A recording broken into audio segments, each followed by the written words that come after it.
Let's talk about the Craftworld Eldar. I'm on a bit of an Aeldari kick at the moment, mainly due to the members-only video on the Inari. The Craftworld Eldar are the most stereotypically elven subfaction in 40k, really playing up the dying race of artisans and builders shtick. However, there's still a lot of variety with them, so let's get into that, shall we? But I'm getting ahead of myself. First things first, what even is a Craftworld? During the height of the Aeldari Empire, the Craftworlds were huge trade ships psychically created out of wraithbone, functioning as self-contained biosystems with both natural forested areas as well as urbanized ones, and capable of housing hundreds of Aeldari families during the many centuries-long trading missions they undertook. The Craftworlds functioned as self-contained communities, developing a strong sense of independence and self-reliance during their times away from the greater Eldar civilization. It was this time away that would save the Craftworlds from the decline of their species, their independence preventing them from being infected by the decadence and hedonism that consumed the Empire. It also allowed them to see the degeneration of their society for what it was, while to the rest of the Aeldari, their slow decline was too gradual to notice. In the final days of the Aeldari Empire, the few seers who had remained within the Empire and had managed to resist corruption loaded up the last relatively sane Aeldari from each homeworld onto the Craftworlds, along with all the art and remnants of their culture that could be saved. Some of the ships were caught in the psychic shockwave caused by Slaaneish's awakening, while others were pulled into the newly formed Eye of Terror warp rift. Some, however, would manage to escape the fall of their species and flee into the void, where they remain today, at least those who weren't later wiped out by the many threats that exist within the galaxy. Each Craftworld functions as their own independent entity, though they will generally work alongside each other, providing aid and advice. They also each retain their own unique culture, preserved from their original homeworlds and evolving throughout the millennia to give each Craftworld their own special flavour. Strap in, because I'm about to go through all of the most important and influential ones in the current day of the setting. Starting with perhaps the strictest and most well-ordered of the Craftworlds, we have Alaitoc, constantly on edge and scared of the corruption of Slaanesh, even by the standards of the other Craftworlds, which is saying something. Alaitoc's strict adherence to the path system, which basically restricts each Eldar to only having one hobby, means that it produces more rangers and corsairs than any other, as anyone who wants even a modicum of freedom will choose the path of the outcast. Alaitoc also fields the unique group of rangers known as the Pathfinders, snipers without equal even among a race of unaging warriors. Though the rangers do not live within the Craftworld, instead preferring to travel the galaxy alone or in small squads, they retain their loyalty to Alaitoc and will return on occasion to visit family and friends, or to aid in the defense of the Craftworld in times of need, such as when the Imperium invaded that one time. And it's a good thing they come back too, as the number of aspect warriors that Alaitoc fields is remarkably low, mainly due to the discrimination faced by those who choose the more violent paths from the rest of their Craftworld. As a result, despite loving picking fights with Necrons, Alaitoc's Farseers are forced to be patient and careful, only picking fights when they know they can rely on the outcasts, or any humans who can be manipulated into serving the Craftworld. The Craftworld of Alaitoc itself, as in the actual ship, is described as a continent-sized flat disk with hundreds of levels, each of which contain numerous domes, with their own environment and climatic theme, which is very cute. Kilometers-high protrusions on its surface serve as landing docks and weapons platforms, while gigantic solar sails provide the energy the ship needs to function.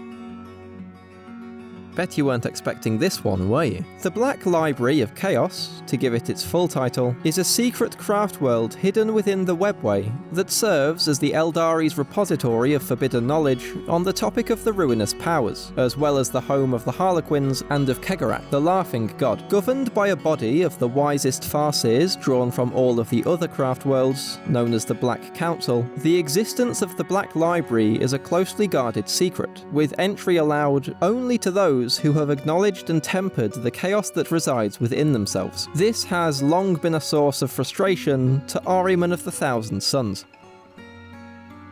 The most aggressive of the Craftworlds, Biel-Tan has decided that they will reforge the Aeldari Empire, even if they have to kill everyone else in the galaxy to do so. And honestly, that's probably their preferred method. Every member of Craftworld Biel-Tan becomes an aspect warrior, and only once they have fulfilled that duty can they choose to follow any of the other paths. The spirit stones of the Craftworld's dead warriors are placed within the Chamber of Heroes at the center of the ship, where they are consulted by the Runeseers whenever they need to make a particularly difficult decision. In battle, the warriors of Biel-Tan make use of swift strikes to take the enemy by surprise, using wave serpents and falcon grav tanks, along with their highly skilled aspect warriors, to eliminate the enemy before they can respond. This enemy is more often than not whichever non-Aeldari race happened upon a maiden world and decided to set up shop. The maiden worlds are lush paradises, created from lifeless dead worlds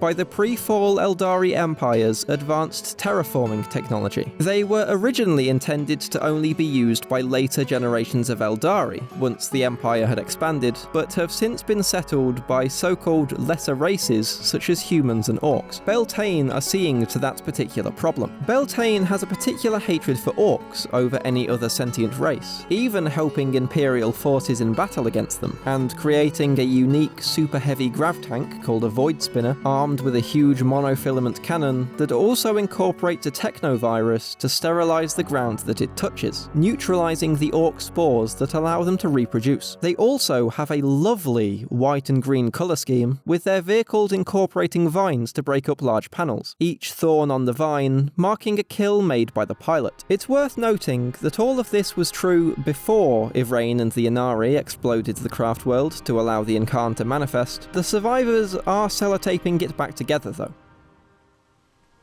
My personal favourite Craftworld, Iyanden, is essentially a ghost town in the current day of the setting, despite originally being one of the largest and most prosperous. They were the first of the Craftworlds to recover the Spirit Stones from the lost homeworlds of the Empire that had been swallowed into the warp, now known as the Crone Worlds, in honour of Morai Heg, the goddess of fate, and the first to adapt the Infinity Circuit of their Craftworld to house the souls of the dead. Seeing a way forward for their dying race, Iyanden sent emissaries to the other Craftworlds, though only Biel-Tan would join them in their campaign against the forces of chaos, both Craftworlds defending the Exodite Eldar and Maiden worlds that they hoped would one day form the heart of a second Aeldari empire. Just as a quick aside, if you aren't familiar with the Exodites, they are hippies who decided to live in Jurassic Park. Iyanden's campaign against chaos went well for a time, until they stood alone against an entire Tyranid hive fleet. As expected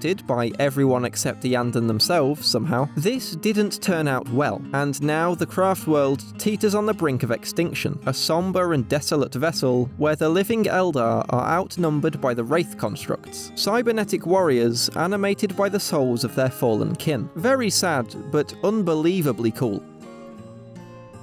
One of the first Craftworlds to flee the falling empire, Saim-Hann have spent much more time in isolation from the rest of their species than the other major Craftworlds, ironically becoming a stereotype of dwarves in the process. They place a much higher value on honour than the other Craftworld Eldar, which, along with their pride, has led them into conflict both internally and with the other Craftworlds. While this generally takes the form of an organised duel between champions of each party, the high number of deaths caused by Saim-Hann has led to them developing a reputation for barbarity with the other Eldar. In battle, Saim-Hann love jet bikes. Anything that can't ride a jet bike, or doesn't have an alternative way of moving quickly, like swooping hawks or warp spiders, are given a wave serpent transport. Almost every member of the Craftworld is part of a Wild Rider family, a feudal hierarchy ruled by one Eldar, whose title is passed down hereditarily, along with a ruling elite formed of the closest family to the chief. Each family decides for themselves whether to go to war, and they often fight with each other in order to satisfy grudges. Their name is based on the Gaelic holiday of Samhain. I hope I'm pronouncing that right, I actually have no idea, which you might know as Halloween. Now I've learned that, Iyanden has a very strong contender for my favourite Craftworld.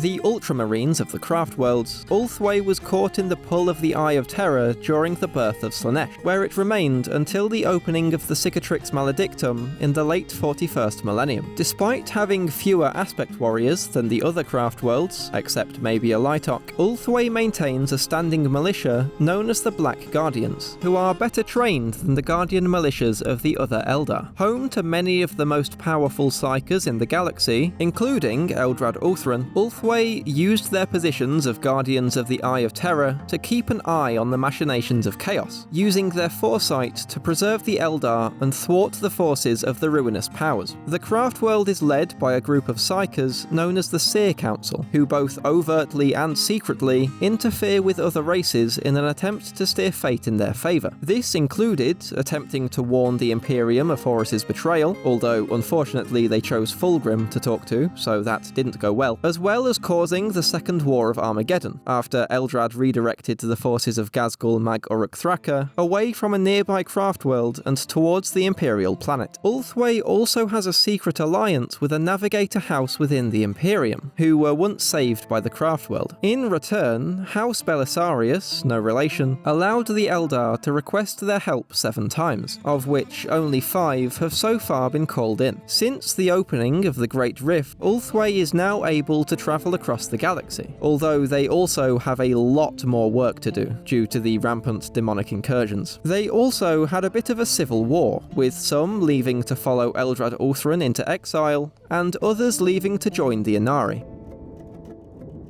So that was the 6 most important and influential Craftworlds. Of course there are countless more that are no less cool than those covered in this video, but this was all I had time for today. Perhaps I'll go through some of the more obscure ones in the future, but who knows? Let me know if there are any you particularly want me to go over in the comments. If you've made it this far in the video, thank you so much. It really does mean a lot. A huge special thank you to my channel members, Cersei, Vort, and Don Balthazar. Like, subscribe, all the rest, and I'll see you all in the next video.